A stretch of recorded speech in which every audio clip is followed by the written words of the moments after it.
भावना से कर्तव्य ऊंचा है, ये विचार हमारी संस्कृति और आर्य समाज की सोच से पूरी तरह मेल खाता है। भावनाएं बदलती रहती हैं, but accountability it remains A moral obligation. हमारे आर्य समाज के सिद्धांत जो हैं वो हमें सिखाते हैं to follow the truth, do justice, remove ignorance, spread knowledge and work for the welfare of others. अब प्रश्न ये है कि आर्य समाज के सिद्धांत जो हैं वो अधिक जरूरी है या हवन यज्ञ करना रोज वो अधिक जरूरी है।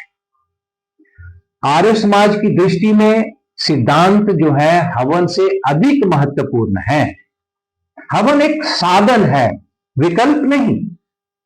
यदि हवन किया जाए लेकिन जीवन में असत्य, अन्याय, पाखंड या स्वार्थ बना रहे तो ऐसा हवन अर्थहीन हो जाता है।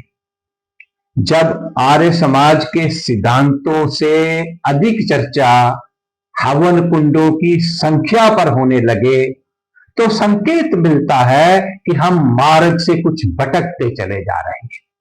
नई पीढ़ी में आर्य समाज के प्रति आकर्षण कम होता चला जा रहा है, जो एक चिंता का संकेत है, क्योंकि अब डीएवी में आर्य समाजों में मेले और फेस्टिवल्स का आयोजन जो है वो प्रमुखता से किया जा रहा है, जबकि नैतिक शिक्षा, चिंतन शिविर और सामाजिक सुधार के कार्यों पर का ध्यान जो है वो कम दिया जा रहा है।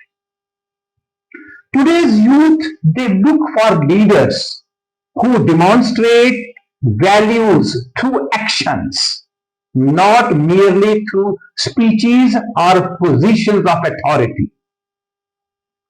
आर्य समाज और डीएवी जो है सोशल मीडिया और डिजिटल प्लेटफॉर्म्स पर भी उनकी उपस्थिति जो है वो इतनी अधिक नहीं है, जबकि आज की नई पीढ़ी जो है उन्हीं डिजिटल प्लेटफॉर्म्स पर सक्रिय रहती है।